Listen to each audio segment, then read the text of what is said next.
বিসমিল্লাহির রহমানির রহিম। আমি জায়দা খাতুন, সহকারী শিক্ষক, Ahmed Bawani academy school and college. এই করোনাকালীন সময়ে স্কুল বন্ধ, কিন্তু তোমাদের লেখাপড়া কিন্তু থেমে নেই। আমরা অনলাইন ক্লাসে চেষ্টা করছি তোমাদেরকে তোমাদের পড়াগুলো কিভাবে সম্পন্ন করা যায় সেই চেষ্টা অব্যাহত আছে অনলাইন ক্লাসের মাধ্যমে। এবং এই অনলাইন ক্লাসের যিনি কেন্দ্রবিন্দু তিনি হলেন আমাদের সম্মানিত অধ্যক্ষ মোশাররফ হোসেন মুন্সি মুকুল স্যার। আমি সবার প্রতি শ্রদ্ধা জ্ঞাপন করে আমার ক্লাস আরম্ভ করছি। আজকে আমি তোমাদের পড়াবো অধ্যায় 8-এর মহাবিশ্ব। দেখো, নামের দ্বারাই পরিচয় যে মহাবিশ্ব, অর্থাৎ অনেক বড় এই পৃথিবীটা, এই বিশ্বটা। এখানে এই বিশ্বর মধ্যে কি কি আছে দেখো। অর্থাৎ আমরা মহাবিশ্ব বলতে কি বুঝি বা মহাবিশ্ব কি, সেটা যদি আমরা জানতে চাই তাহলে আমরা বলবো যে গ্যালাক্সি, নক্ষত্র, গ্রহ, মহাশূন্য, সকল পদার্থ এবং শক্তি, এই সব কিছু নিয়েই গঠিত হয়েছে মহাবিশ্ব। অর্থাৎ এই মহাবিশ্বের মধ্যে কি কি রয়েছে? গ্যালাক্সি আছে, নক্ষত্র আছে, গ্রহ, মহাশূন্য, অর্থাৎ এগুলো ছাড়াও যে বাকি যে জায়গা যেটা আমরা দেখতে পাচ্ছি না সেটাও মহাবিশ্বে অন্তর্ভুক্ত। এছাড়া সকল পদার্থ এবং শক্তি। এই যে এত বড় যে একটা মহাবিশ্ব, এই মহাবিশ্ব সম্পর্কে বিজ্ঞানীদের ধারণা যে মহাবিশ্ব সময়ের সাথে কি হচ্ছে, চারদিকে ক্রমশই বড় হচ্ছে বা প্রসারিত হচ্ছে। যেহেতু মহাবিশ্ব প্রসারিত হচ্ছে প্রতিনিয়ত সময়ের সাথে সাথে, তাহলে এই মহাবিশ্বের আকার সম্পর্কে নিশ্চিত করে কেউই বলতে পারে না। এখন এই যে মহাবিশ্বের সংজ্ঞায় আমরা যে বললাম গ্যালাক্সি, নক্ষত্র, গ্রহ, তাহলে অবশ্যই এগুলো আমাদের জানতে লাগবে। তাহলে এখন দেখো, গ্যালাক্সি কি? গ্যালাক্সি হচ্ছে নক্ষত্রের একটি বিশাল সমাবেশ। তাহলে এই যে নক্ষত্র, যেটা আমরা আকাশে জ্বলজ্বল করতে দেখি, সেই নক্ষত্রের আবার বিশাল সমাবেশেই সৃষ্টি হয় গ্যালাক্সি। সৌরজগৎ যে গ্যালাক্সির অন্তর্ভুক্ত তার নাম মিল্কি ওয়ে। অর্থাৎ এই যে সৌরজগৎ, আমরা এটা সবাই জানি যে সূর্যকে কেন্দ্র করে 8টি গ্রহ ঘুরছে, এটাকেই আমরা বলি সৌরজগৎ। এই সৌরজগৎটা, এই যে গ্যালাক্সি, এই গ্যালাক্সির যে অন্তর্ভুক্ত তার নাম হলো মিল্কি ওয়ে। আবার দেখো এই মিল্কি ওয়েটা কতটা বড়। এখানে আলোর গতিতে যদি আমরা চলতে পারতাম, আলোর গতিটা কি জানো? অর্থাৎ আলো প্রতি সেকেন্ডে 3 লক্ষ কিলোমিটার বেগে চলে। সেই গতিতেও যদি আমরা চলতে পারতাম, তাহলে মিল্কি ওয়ে গ্যালাক্সির এক প্রান্ত থেকে অন্য প্রান্তে যেতে আমাদের 1,30,000 বছর সময় লাগতো।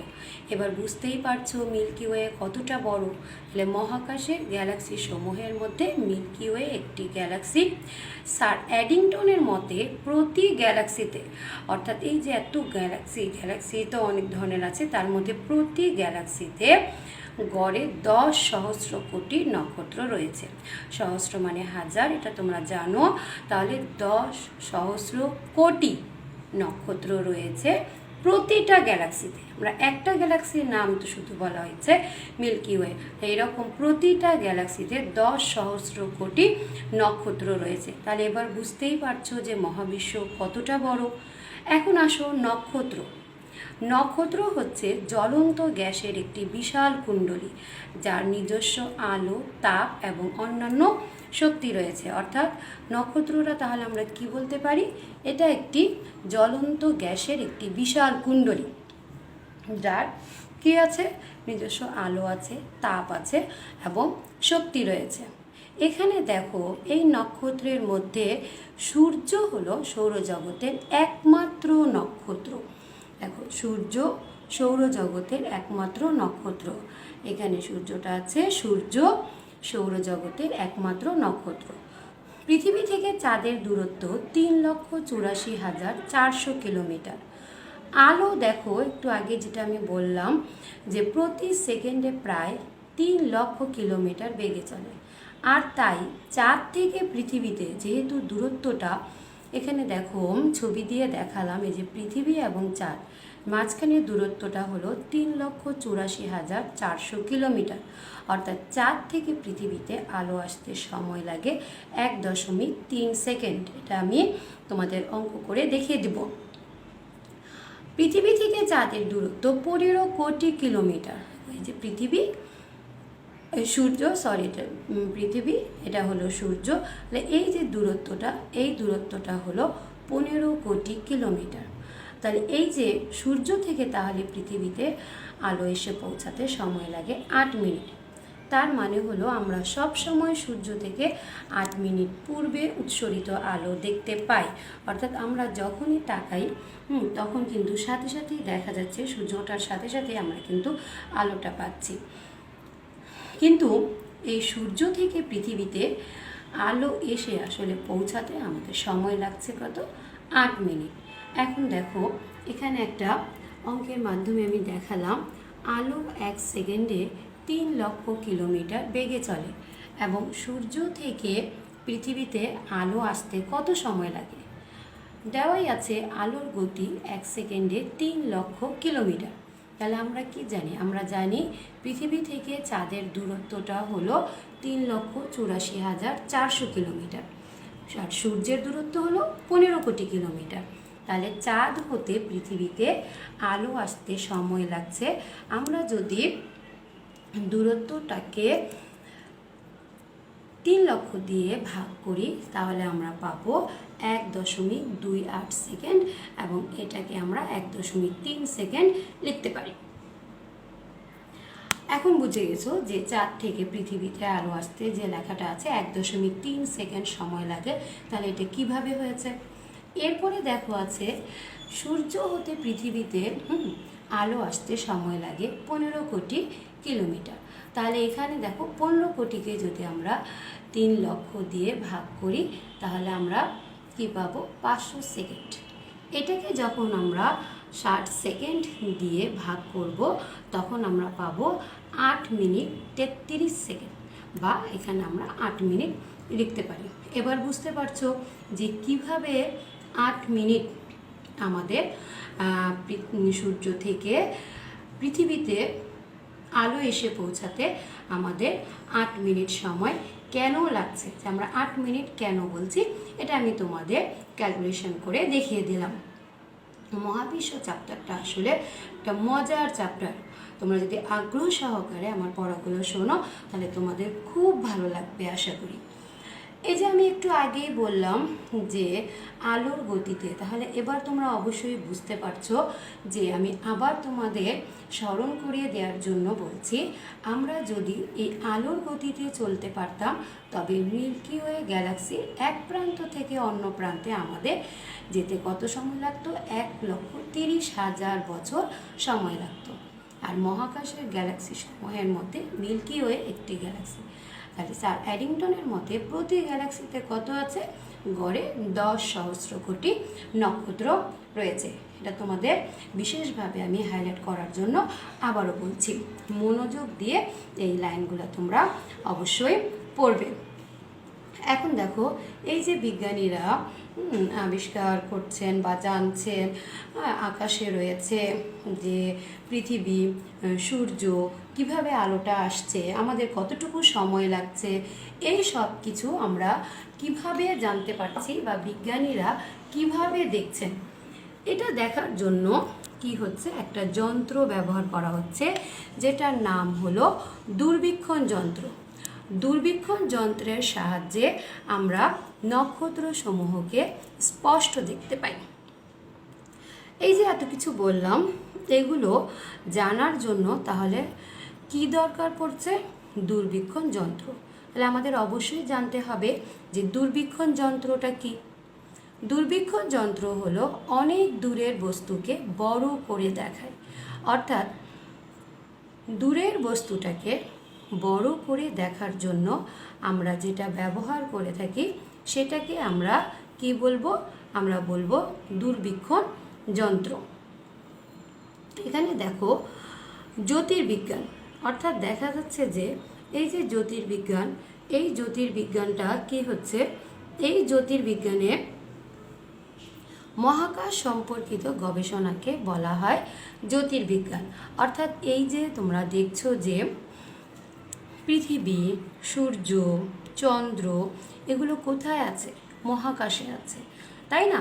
আকাশে সব কিছু বিদ্যমান। এই যে আকাশে যে আকাশ নিয়ে, আকাশের মধ্যে কি কি আছে এগুলো নিয়ে যে গবেষণা করা হয় সেই বিজ্ঞানটাকে বলা হচ্ছে জ্যোতির্বিজ্ঞান। তাহলে আমরা কি বলতে পারি?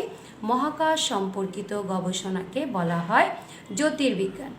বিজ্ঞানীরা মহাকাশ সম্পর্কে জানার জন্য বিভিন্ন ধরনের প্রযুক্তি ব্যবহার করেছেন। অর্থাৎ দেখো, এই যে বিজ্ঞানীরা ওনারা এই মহাকাশ সম্পর্কে জানার জন্য বিভিন্ন ধরনের প্রযুক্তি ব্যবহার করেছেন, তার মধ্যে কিন্তু দূরবীক্ষণ যন্ত্র একটি। এখন দেখো, এই যে বিজ্ঞানী গ্যালিলিও গ্যালিলি, বানানটা স্পষ্টভাবে লেখা আছে, তোমরা খুব সুন্দরভাবে লিখবে। তোমরা কিন্তু বানান অনেক সময় ভুল করে থাকো, আশা করি বানানগুলো ভুল করবে না। বিজ্ঞানী গ্যালিলিও গ্যালিলি কি বলেছেন? উনি দূরবীক্ষণ যন্ত্র ব্যবহার করে প্রমাণিত করেছেন যে সৌরজগতের গ্রহগুলো সূর্যকে কেন্দ্র করে ঘুরছে। অর্থাৎ সৌরজগৎ, আমি একটু আগেই বললাম, সৌরজগতে সূর্যকে কেন্দ্র করে 8টি গ্রহ ঘুরে থাকে। এবং এটা কে আবিষ্কার করেছেন? বিজ্ঞানী গ্যালিলিও গ্যালিলি। মহাকাশ পর্যবেক্ষণের জন্য বর্তমানে বিজ্ঞানীরা মহাকাশ গবেষণা কেন্দ্র স্থাপন করেছে। অর্থাৎ দেখো, তোমরা যখন লেখাপড়া করো, লেখাপড়া করছো, তাহলে তোমাদের কোথায় আসতে হচ্ছে? স্কুলে আসতে হচ্ছে। স্কুলটাই কিন্তু তোমাদের কেন্দ্র। এখানে আসছো বিধায় তোমরা অনেক কিছু জানতে পারছো। এবং এখন যে করোনার কারণে এটা প্রাকৃতিক দুর্যোগ, আমরা সেই জানাটাকে কিন্তু অজানা নেই কী কারণে? এই অনলাইন ক্লাসের মাধ্যমে। এখন আমাদের কেন্দ্র বলতে পারি আমরা যে অনলাইন ক্লাসটা। ঠিক তেমনি মহাকাশ পর্যবেক্ষণের জন্য বিজ্ঞানীরা কি করছেন? মহাকাশ গবেষণা কেন্দ্র স্থাপন করেছেন। এখান থেকেই ওনারা কিন্তু নানাবিধ তথ্য আমাদেরকে দিয়ে যাচ্ছেন এবং আমরা সেগুলো জানতে পারছি এবং মহাকাশ দূরবীক্ষণ যন্ত্র ব্যবহার করছেন। তাহলে এই যে ওনারা জানছেন মহাকাশ গবেষণা কেন্দ্রে, ওরা কিসের মাধ্যমে জানছেন? কি ব্যবহার করে জানছেন? ওনারা মহাকাশ দূরবীক্ষণ যন্ত্র ব্যবহার করে ওনারা জানতে পারছেন। এবার আসো পৃথিবী। যেহেতু আমরা পৃথিবীতে বসবাস করি, পৃথিবীকে কেন্দ্র করেই এত কিছু, আমরা সূর্যকে দেখতে পাচ্ছি, চন্দ্রকে দেখতে পাচ্ছি, তাহলে আমরা কিভাবে দিন হচ্ছে, কিভাবে রাত হচ্ছে, এগুলো জানার জন্য আবার পৃথিবীর গতিকে 2 ভাগে ভাগ করা হয়েছে, আহ্নিক গতি এবং বার্ষিক গতি। আর পৃথিবী, একটু আগে যেটা বললাম, পৃথিবী হলো সৌরজগতের একটি গ্রহ। এখন দেখো, এই যে পৃথিবী সৌরজগতের একটি গ্রহ, পৃথিবীর 2টি গতি রয়েছে, একটি হলো আহ্নিক গতি এবং বার্ষিক গতি। আমরা তো অবশ্যই এই 2টা গতি সম্পর্কে জানব। তার আগে আমরা কক্ষপথ এবং অক্ষ সম্বন্ধে একটু জেনে নেব। কক্ষপথটা কি? দেখো, অন্যান্য গ্রহের মতো পৃথিবীও সূর্যের চারপাশে একটি নির্দিষ্ট পথে ঘুরে। যে পথে পৃথিবী এবং অন্যান্য গ্রহসমূহ সূর্যকে আবর্তন করে তাকে কক্ষপথ বলে। আমি একটি চিত্রের মাধ্যমে তোমাদেরকে আর একটু স্পষ্টভাবে বুঝিয়ে দিব। এখন দেখো, কক্ষপথটা তো বললাম, এখন অক্ষটা দেখো। অক্ষ হলো কোনো বস্তুর কেন্দ্র বরাবর ছেদকারী কাল্পনিক রেখা। পৃথিবীর অক্ষরেখাটি একে উত্তর দক্ষিণ মেরু বরাবর ছেদ করেছে। পৃথিবীর অক্ষরেখাটি কিছুটা হেলে রয়েছে। এখন চিত্রের মাধ্যমে বোঝালে যে কোনো বিষয়টা খুব স্বচ্ছভাবে বোঝা যায়। দেখো, নিজ অক্ষে আবর্তন এবং সূর্যের চারদিকে পৃথিবীর কক্ষপথ। এই যে সূর্যকে কেন্দ্র করে পৃথিবী যে ঘুরছে যে পথটাতে, সেটাকেই বলা হচ্ছে কক্ষপথ। আবার এই যে পৃথিবীটার কেন্দ্রবিন্দু এখানে আছে, এই কেন্দ্র বরাবর ছেদকারী একটা কাল্পনিক রেখা, যে রেখাটা পৃথিবীকে উত্তর দক্ষিণ মেরু বরাবর ছেদ করেছে। তাহলে পৃথিবীর অক্ষরেখাটি কি হচ্ছে? একটু কিন্তু হেলে রয়েছে। এবার বুঝতে পারছো অক্ষ কি আর কক্ষপথ কি। তাহলে আমরা কক্ষপথটা আমরা বুঝতে পারলাম যে সূর্যকে কেন্দ্র করে যে গ্রহগুলো ঘুরছে তার মধ্যে পৃথিবী একটি গ্রহ। পৃথিবী যে ঘুরছে সূর্যকে কেন্দ্র করে, এই যে ঘোরার যে পথটা সেই পথটাকে আমরা বলবো কক্ষপথ। আর পৃথিবীর কেন্দ্র বরাবর বা যে ছেদকারী কাল্পনিক রেখা, এই রেখাটাই হলো অক্ষ। পৃথিবীর অক্ষরেখাটি একে উত্তর এবং দক্ষিণে বরাবর ছেদ করেছে। পৃথিবীর অক্ষরেখাটি কিছুটা হেলে রয়েছে। আশা করি তোমরা বুঝতে পেরেছ। এবার আসো আমরা আহ্নিক গতি এবং বার্ষিক গতি সম্পর্কে জানি।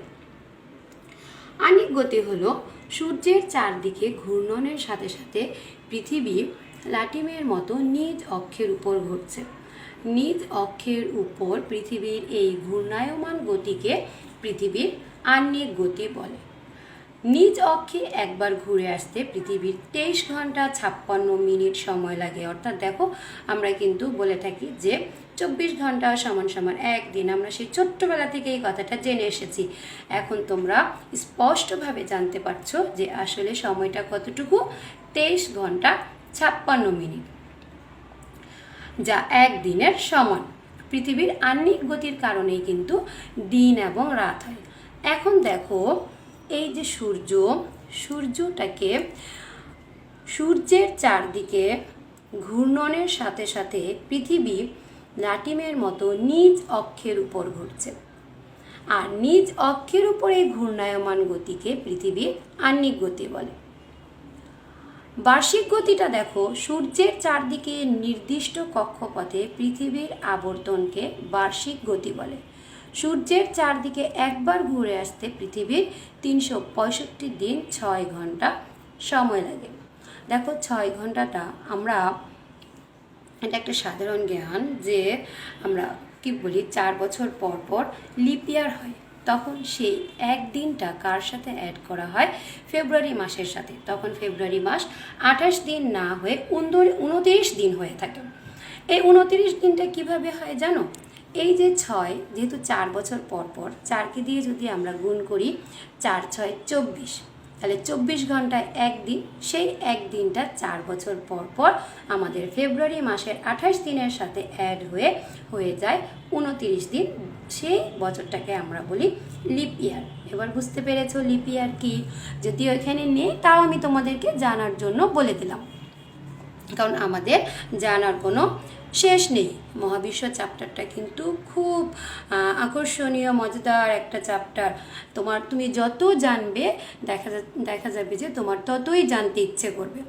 দেখো, এই যে আহ্নিক গতি আর বার্ষিক গতি বললাম, আহ্নিক গতি বললাম পৃথিবীর নিজ অক্ষের উপর ঘুরছে, বার্ষিক গতি বললাম সূর্যের চারদিকে পৃথিবী ঘুরছে। খুব এলোমেলো মনে হচ্ছে, তাই না?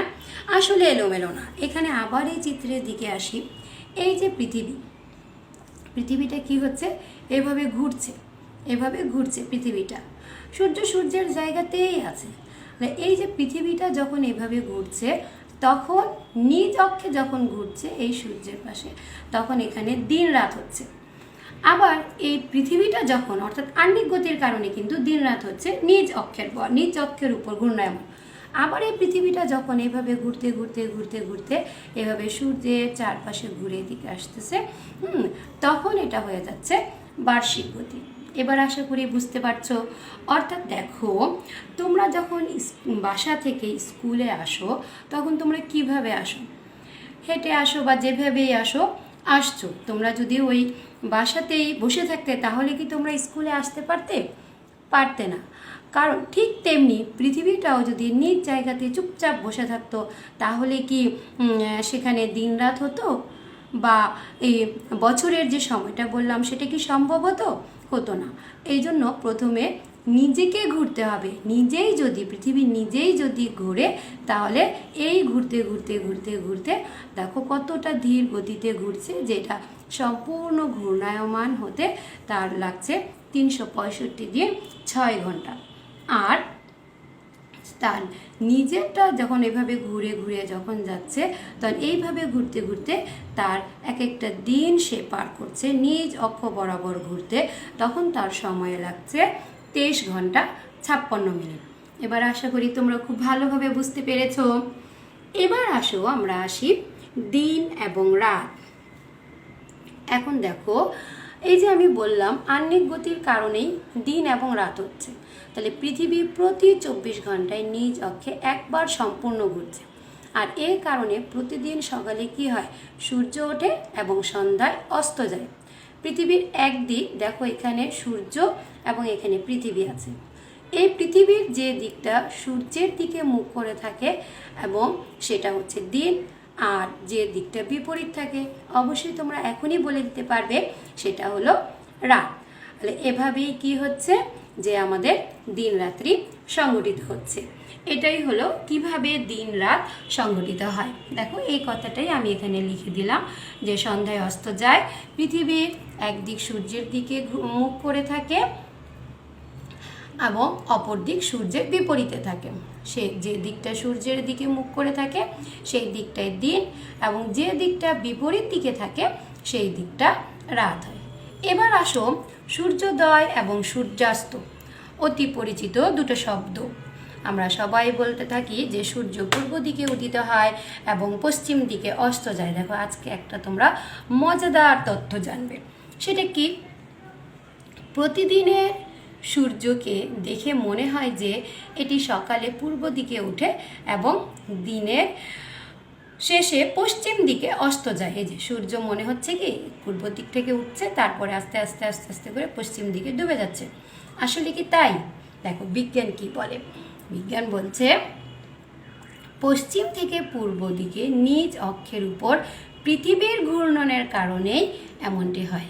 পৃথিবীর এই ঘূর্ণনের কারণে সূর্য পূর্ব দিক থেকে পশ্চিম দিকে তার অবস্থান পরিবর্তন করছে বলে মনে হয়। আসলে এই যে আমরা বললাম সূর্যের জায়গাতেই আছে, তার কেন্দ্রে পৃথিবীটা ঘুরছে।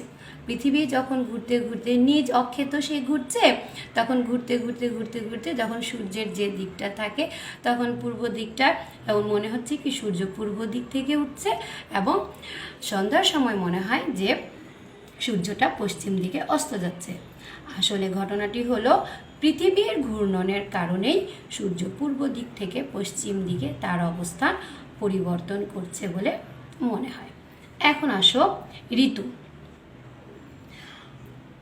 আমরা দিন রাত কিভাবে হয় জানলাম, তারপরে সূর্যোদয় সূর্যাস্ত কিভাবে হয় জেনেছি। এখন আমাদের দেশে কি 6টি ঋতু, খুব আমরা সবাই খুব মানে আকর্ষণীয়ভাবে আমরা এটা বলে থাকি যে আমাদের দেশে কয়টি ঋতু, 6টি ঋতু। এই 6টি ঋতুতে কিন্তু এক একটা ঋতুতে এক এক রকম আবহাওয়ার সৃষ্টি হয়। তো এখানে আমরা যে 6টি ঋতু আছে সেই 6টি ঋতুর নামটা আগে আমরা জেনে নেই। গ্রীষ্ম, বর্ষা, শরৎ, হেমন্ত, শীত এবং বসন্ত। আমরা আলোচনা করব গ্রীষ্ম এবং শীত নিয়ে। পৃথিবীর নিজস্ব কক্ষপথে ঘূর্ণন, আশা করি এবার বুঝে গেছো নিজস্ব কক্ষপথে ঘূর্ণন বলতে আমি কি বোঝাচ্ছি, এবং সূর্যের দিকে এর হেলে থাকা অক্ষের কারণে ঋতু পরিবর্তন হয়। কোন দিকটা হেলে আছে, কেন হেলে আছে, এটাও বুঝে গেছো। তাহলে আমরা কি বলতে পারি, ঋতু পরিবর্তন কেন হয়? পৃথিবীর নিজস্ব কক্ষপথে ঘূর্ণন এবং সূর্যের দিকে এর হেলে থাকা অক্ষের কারণে ঋতু পরিবর্তন হয়। সূর্যকে কেন্দ্র করে পৃথিবীর আবর্তনের জন্য বিভিন্ন সময়ে পৃথিবীর বিভিন্ন অংশ সূর্যের দিকে বা সূর্যের বিপরীত দিকে সরে পড়ে। তাহলে ঋতু পরিবর্তনের দুটো কারণ এখানে আমরা কিভাবে হয় বা দুটো বাক্য আমরা এখানে লিখেছি। একটা হলো সে নিজস্ব কক্ষপথেই ঘূর্ণন এবং সূর্যের দিকে হেলে থাকা অক্ষের কারণে ঋতু পরিবর্তন হয়, এবং দ্বিতীয় বাক্যটা দেখো, সূর্যকে কেন্দ্র করে পৃথিবীর আবর্তনের জন্য বিভিন্ন সময়ে পৃথিবীর বিভিন্ন অংশ সূর্যের দিকে বা সূর্যের বিপরীত দিকে সরে পড়ে। অর্থাৎ স্বাভাবিকভাবেই পৃথিবীটা যখন ঘুরছে তখন কি হচ্ছে, কখনো সূর্যের দিকে আসছে, সরাসরি আসছে, আবার কখনো তার বিপরীত দিকে চলে যাচ্ছে। তাহলে আমরা যেহেতু দুটা কাল বললাম, দুটা কালের মধ্যে একটা কাল দেখো গ্রীষ্মকাল। যখন পৃথিবীর উত্তর গোলার্ধ সূর্যের দিকে হেলে থাকে সে অংশে তখন গ্রীষ্মকাল। এ সময় উত্তর গোলার্ধে সূর্য খাড়াভাবে কিরণ দেয়, ফলে কি হয়, দিনের সময়কাল দীর্ঘ হয় এবং তাপমাত্রা বৃদ্ধি পায়। এ সময় দক্ষিণ গোলার্ধে উল্টা ব্যাপারটি ঘটে, সেখানে তখন কি হয়, শীতকাল, দিন এবং রাতের মতোই। তাহলে এখন দেখো, এই যে আমি চিত্র দিয়ে তোমাদের বোঝালাম, এটা সূর্য, সূর্যের দিকে এইভাবে যখন সূর্য রশ্মিটা পড়ছে, আলোটা পড়ছে, পৃথিবী যখন সূর্যের দিকে মুখ করে থাকে, তখন এখানে কি হচ্ছে, উত্তর গোলার্ধটা যখন সূর্যের দিকে মুখ করে আছে, তখন এই উত্তর গোলার্ধে হচ্ছে গ্রীষ্মকাল, স্বাভাবিকভাবেই তার বিপরীত দিকটা হচ্ছে শীতকাল। আমি বলতে পারো গোলার্ধ কি, এই যে যে অংশটা এখানকার মধ্যে, এই যে এইটার যে অর্ধেক যে অংশটা, সেটাকেই বলা হচ্ছে গোলার্ধ, অর্থাৎ গোল যে বৃত্তটা আছে, এটার যে অর্ধেক, সেই অর্ধেকটাকেই আমরা বলছি গোলার্ধ। এটাকে আবার দুটা ভাগ করে দিচ্ছি, একটা উত্তর গোলার্ধ এবং একটা দক্ষিণ গোলার্ধ। অর্থাৎ যে গোলার্ধটা যখন যে পাশে থাকবে, তখন সেই পাশটা হয়ে যাবে দিন, সেই সময়টাই কি হচ্ছে, দিনের সময়টা বড় হয়ে যাবে, তাপমাত্রা বৃদ্ধি পাবে, এবং তার বিপরীত অংশটাই হবে ঠিক তার উল্টো। তাহলে এখানে উত্তর গোলার্ধ গ্রীষ্মকাল এবং উল্টো দিকটা হচ্ছে শীতকাল। এবার আসো, এই যে শীতকাল, এখন যখন পৃথিবীর উত্তর গোলার্ধ সূর্যের বিপরীত দিকে হেলে থাকে, সে অংশ তখন শীতকাল। এ সময় উত্তর গোলার্ধে সূর্য তির্যকভাবে কিরণ দেয়, ফলে দিনের চেয়ে রাত বড় হয় এবং তাপমাত্রা হ্রাস পায়। শীতকালে কি হয়, আমাদের কিন্তু দিনের চেয়ে রাতটা বড় হয়। এখন দেখো, আর তাপমাত্রা হ্রাস পাওয়া মানেই হলো তাপমাত্রা কমে যাওয়া। শীতকালে কি করি আমরা সোয়েটার পরে আমরা কিন্তু স্কুলে আসি, তাই না? কারণ তাপমাত্রা হ্রাস পেয়ে যায়, প্রচণ্ড ঠান্ডা লাগে। শীতকালটা কিন্তু আমাদের সবার খুব ভালোই লাগে, তাই না? আমরা তখন কি করি, আমরা তখন পিঠা খাওয়ার কিন্তু একবারে ধুম পড়ে যায় শীতকালে। আর গ্রীষ্মকালটা কি হচ্ছে, ঠিক তার উল্টো। তাহলে উল্টো যেহেতু হচ্ছে, ছবিটাও ঠিক সেরকম হবে। এই যে এখানে ছিল সূর্য, এটা পৃথিবীটা এখানে, এখন পৃথিবীটা ঘুরতে ঘুরতে দেখো যখন এই পাশে চলে আসছে, হ্যাঁ, তখন এই যে সূর্যটা কি হচ্ছে, এই সূর্যের আলোটা তখন কি হচ্ছে, দক্ষিণ দিকে পড়ছে, দক্ষিণ গোলার্ধে পড়ছে। তাহলে তখন দক্ষিণ গোলার্ধে হয়ে যাচ্ছে গ্রীষ্মকাল এবং ঠিক তার উল্টো উত্তর গোলার্ধে হচ্ছে শীতকাল। এখন এই যে ঋতু পরিবর্তনের এই চিত্রটা তোমরা আরেকটু বড় ক্লাসে উঠলে আরও ভালোভাবে জানতে পারবে। এখন এটুকুর মধ্যে দেখো, সূর্য, আগেই বললাম সূর্যকে কেন্দ্র করে পৃথিবীটা কি হচ্ছে, পৃথিবী ঘুরছে।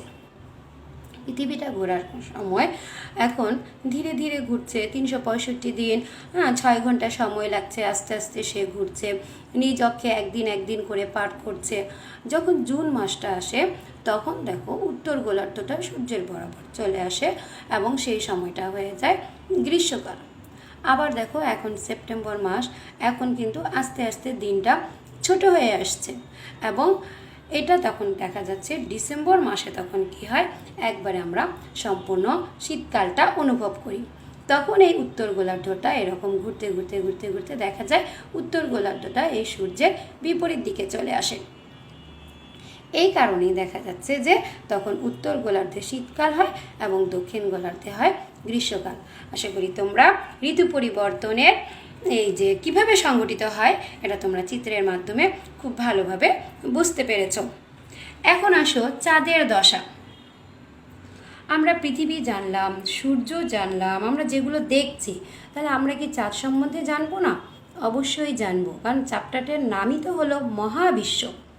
এখন দেখো, চাঁদের মধ্যে আবার বিভিন্ন ধরনের দশা থাকে, অর্থাৎ আমরা চাঁদকে কি সব সময় কি অন্ধকার দেখি, বা সব সময় কি পুরো চাঁদটাকে একবারে আলোকিত দেখি? না, তা না, এটার বিভিন্ন দশার পরিবর্তন হয়। তাহলে চাঁদের দশাটা কি? চাঁদ কখনো বড় আবার কখনো ছোট এবং কখনো গোলাকার বা অর্ধ গোলাকার মনে হয়। চাঁদের উজ্জ্বল অংশের আকৃতির এইরূপ পরিবর্তনশীল অবস্থাকে কি বলে? চাঁদের দশা বলে।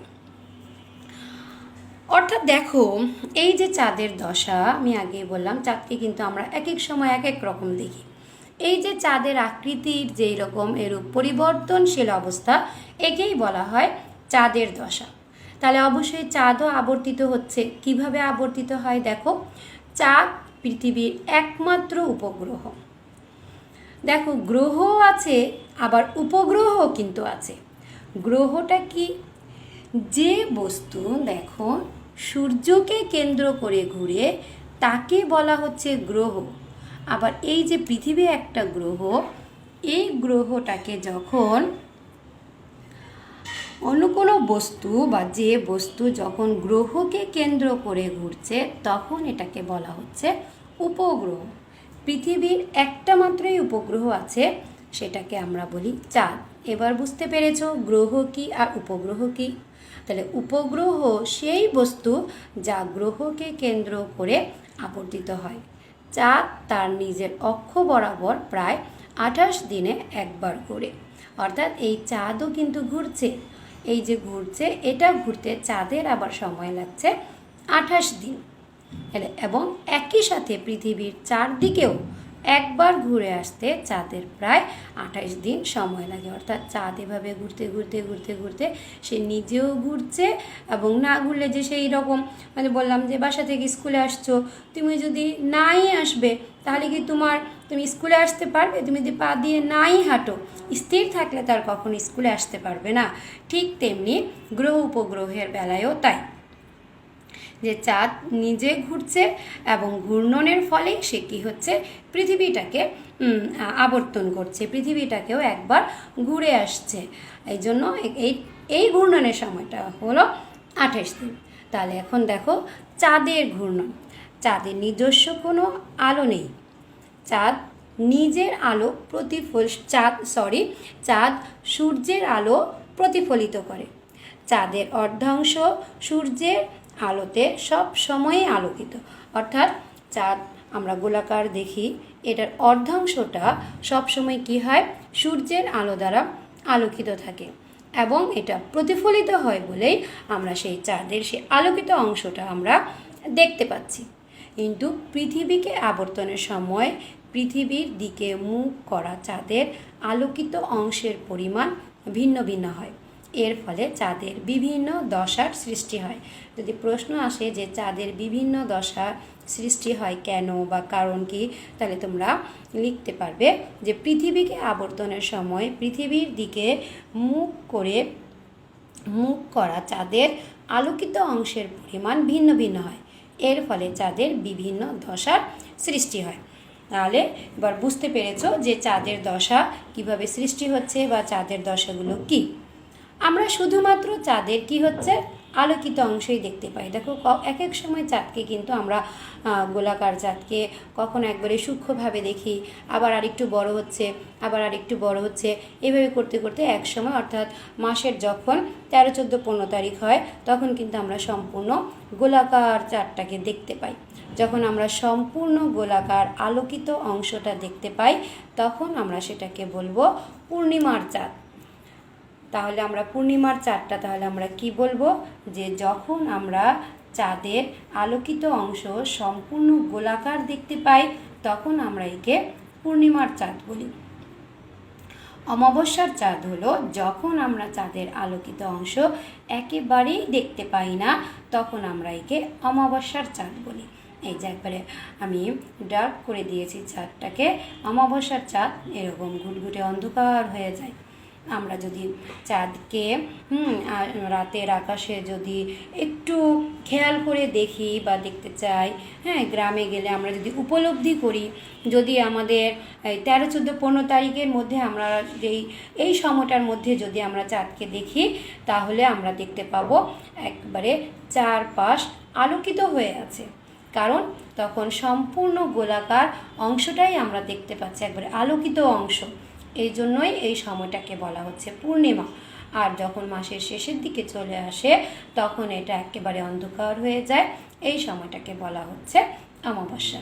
আশা করি বুঝতে পারছো যে পূর্ণিমার চাঁদ কী আর অমাবস্যার চাঁদ কী। তো এই চ্যাপ্টার তোমাদের এই পর্যন্তই শেষ। আমি বরাবরের মতো তোমাদের আগে যেরকম 7টি অধ্যায়ের দিয়েছিলাম,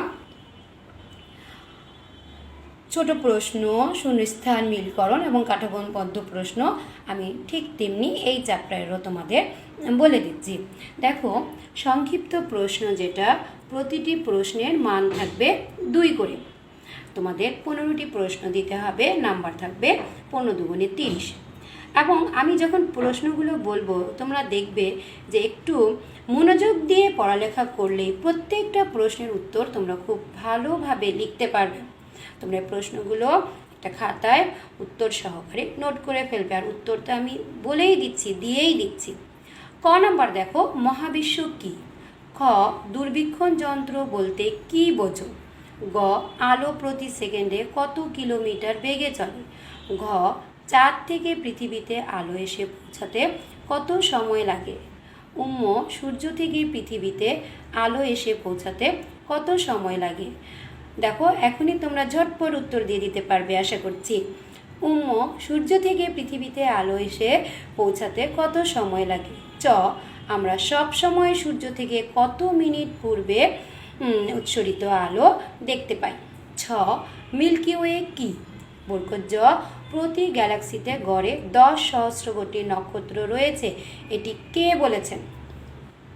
ঝ, আমরা যদি আলোর গতিতে চলতে পারতাম তবে মিল্কি ওয়ে গ্যালাক্সির এক প্রান্ত থেকে অন্য প্রান্তে যেতে আমাদের কত বছর লাগত? ইয়, জ্যোতির্বিজ্ঞান কি? ট, গ্যালিলিও গ্যালিলি উন্নত দূরবীক্ষণ যন্ত্র ব্যবহার করে কি প্রমাণ করেছেন? ঠ, পৃথিবী কি? ড, কক্ষপথ কাকে বলে? ঢ, পৃথিবীর গতি কত প্রকার ও কি কি? মূর্ধন্য দেখো, আহ্নিক গতি কাকে বলে? ত, বার্ষিক গতি কাকে বলে? থ, সূর্যের চারদিকে একবার ঘুরে আসতে পৃথিবীর কত সময় লাগে? ড, নিজ অক্ষে একবার ঘুরে আসতে পৃথিবীর কতটুকু সময় লাগে? ধ, অক্ষ কি? দন্তন্য, চাঁদ কি? প, চাঁদের দশা বলতে কি বোঝো? ফ, উপগ্রহ কি? ব, চাঁদের বিভিন্ন দশার সৃষ্টির কারণ কি? ভ, পূর্ণিমার চাঁদ কাকে বলে? ম, অমাবস্যার চাঁদ কাকে বলে? আশা করি প্রত্যেকটা প্রশ্নের উত্তর তোমরা খুব ভালোভাবে লিখতে পারবে। এবার আসো শূন্যস্থান পূরণ। প্রতিটি প্রশ্নের মান থাকবে 1 করে, সম্পূর্ণ বাক্য লিখবে। এই কথাটা কিন্তু প্রশ্নে লেখা থাকবে না, কিন্তু তোমরা অবশ্যই সম্পূর্ণ বাক্য লিখবে। খাতায় সম্পূর্ণ লাইনটাই তোমরা তুলবে। ক নাম্বার দেখো আছে, আমরা শুধুমাত্র চাঁদের ড্যাশ অংশ দেখতে পাই। উত্তরগুলো তোমরা খুব সুন্দরভাবে ঝটপট খাতায় লিখে ফেলবে। খ, পৃথিবীর ড্যাশ চারপাশে একটি নির্দিষ্ট পথে ঘুরে। গ, মহাবিশ্ব এখনও ড্যাশ হচ্ছে। ঘ, আহ্নিক গতির সময়কাল ড্যাশ ঘন্টা 56 মিনিট। দেখো, বার্ষিক গতির সময়কাল ড্যাশ ঘন্টা। এরপরে আছে দেখো আছে যে দিন রাত সংঘটিত হয় পৃথিবীর ড্যাশ গতির কারণে। দিন রাত সংঘটিত হয় পৃথিবীর ড্যাশ গতির কারণে। ছ, পৃথিবী থেকে চাঁদের দূরত্ব ড্যাশ। বরকত জ, প্রতি গ্যালাক্সিতে গড়ে ড্যাশ সহস্র কোটি নক্ষত্র আছে। ঝ, সৌরজগতে ড্যাশ সূর্যকে কেন্দ্র করে ঘুরছে। ইয়, পৃথিবী ড্যাশ একটি গ্রহ। ট, শীতকালে ড্যাশ হ্রাস পায়। ঠ, ড্যাশ গ্রহকে কেন্দ্র করে আবর্তিত হয়। ড, চাঁদ সূর্যের আলো ড্যাশ করে। ঢ, চাঁদের সম্পূর্ণ গোলাকার আলোকিত অংশকে ড্যাশ চাঁদ বলে। আশা করি প্রত্যেকটা শূন্যস্থান পূরণ তোমরা অবশ্যই লিখতে পারবে ইনশাআল্লাহ। এরপরে আসো মিলকরণ। প্রতিটি প্রশ্নের মান থাকবে 2, সম্পূর্ণ বাক্য লিখবে। বাম পাশে থাকবে 5টি, ডান পাশে থাকবে 7টি। এখানে দেখো আছে, পৃথিবী থেকে সূর্যের দূরত্ব 15 কোটি কিলোমিটার। সূর্যের আলো প্রতিফলিত করে চাঁদ। চাঁদের আলোকিত অংশের আকৃতি পরিবর্তন, চাঁদের দশা। মিল্কি ওয়ে গ্যালাক্সি, মহাকাশ সম্পর্কিত গবেষণা, জ্যোতির্বিজ্ঞান। তাহলে এই হলো আমাদের মিলকরণ। 5টা বাক্য 2 নম্বর করে থাকবে, 5 দুগুণে 10 নম্বর তোমরা পেয়ে যাবে আশা করি। এবার দেখো আছে কাঠামোবদ্ধ প্রশ্ন। প্রতিটি প্রশ্নের মান থাকবে 6। ক নম্বর হলো পৃথিবীর গতির ধরনগুলোর নাম লেখো। ঋতু পরিবর্তনের কারণ সম্পর্কে 2টি বাক্য লেখো। 2 + 4 = 6। খ নম্বর হলো পৃথিবীর গতি কত প্রকার, আহ্নিক গতি কি, সূর্যকে পূর্ব থেকে পশ্চিম আকাশে চলমান মনে হয় কেন, এ সম্পর্কে 3টি বাক্য লেখো। 1 + 2 + 3 = 6। গ নম্বর কোন নক্ষত্রকে কেন্দ্র করে সৌরজগতের সবগুলো গ্রহ ঘুরছে, পৃথিবী থেকে এর দূরত্ব কত, এই নক্ষত্র থেকে পৃথিবীতে আলো পৌঁছাতে কত সময় লাগে হিসাব করো। 1 + 1 + 4 = 6। ঘ নম্বর পৃথিবীতে দিন ও রাত হয় কিভাবে, একই সময়ে পৃথিবীতে কোথাও দিন আবার কোথাও রাত হয় কেন, সংক্ষেপে বর্ণনা দাও। 2 + 4 = 6 নম্বর। উপ নম্বর গ্রহ কি, গ্রহ ও উপগ্রহের মধ্যে একটি পার্থক্য লিখো। মহাবিশ্ব সম্পর্কে তোমার ধারণা 3টি বাক্যে লেখো। নাম্বার হলো 2 + 1 + 3 = 6 নম্বর। চ নম্বর হলো পৃথিবীর উত্তর গোলার্ধে গ্রীষ্মকাল এবং দক্ষিণ গোলার্ধে শীতকাল হওয়ার কারণ কি, 6টি বাক্য লেখো। নাম্বার হলো 6। আশা করি তোমরা এই চ্যাপ্টারটা খুব সুন্দরভাবে পড়বে এবং প্রত্যেকটা প্রশ্নের উত্তর খুব ভালোভাবে লিখতে পারবে। তোমরা সবাই ভালো থেকো, সুস্থ থেকো, স্বাস্থ্যবিধি মেনে চলবে। আমি আবারও অনলাইন ক্লাসে তোমাদের অধ্যায় 9 নিয়ে আলোচনা করব ইনশাআল্লাহ। সবাইকে ধন্যবাদ।